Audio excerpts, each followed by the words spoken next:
బాహుబలి చిత్ర నిర్మాతలకు ఐటీ జలక్ తగిలింది. చిత్ర నిర్మాతలు శోభు యార్లగడ్డ, ప్రసాద్ దేవినేని ఆఫీసు ఇళ్లపై ఒకేసారి రైడ్లు జరిపింది ఆదాయ పన్ను శాఖ. దర్శకుడు రాజమౌళి దర్శకత్వంలో తెరకెక్కిన బాహుబలి పార్ట్ 1 భారీ కలెక్షన్లు రాబట్టిన సంగతి తెలిసిందే. ఈ చిత్రం ప్రపంచవ్యాప్తంగా దాదాపు 600 కోట్లు వసూలు చేసినట్లు ట్రేడ్ వర్గాలు లెక్క కట్టాయి. ఇప్పుడు బాహుబలి 2 బిజినెస్ కూడా స్టార్ట్ అయింది. ఇప్పటికే 150 కోట్ల మేరకు వ్యాపారం జరిగిందని టాక్ వినిపిస్తోంది.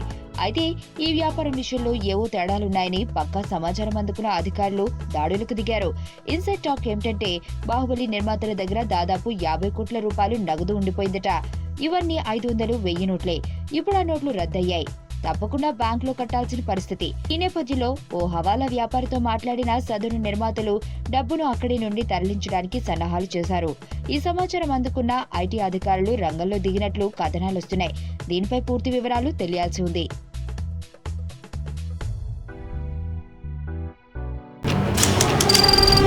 నీ స్నేహితుడు ఎవరో తెలిస్తే నీ క్యారెక్టర్ తెలుస్తుంది. నీ శత్రువు ఎవరో తెలిస్తే నీ కెపాసిటీ తెలుస్తుంది.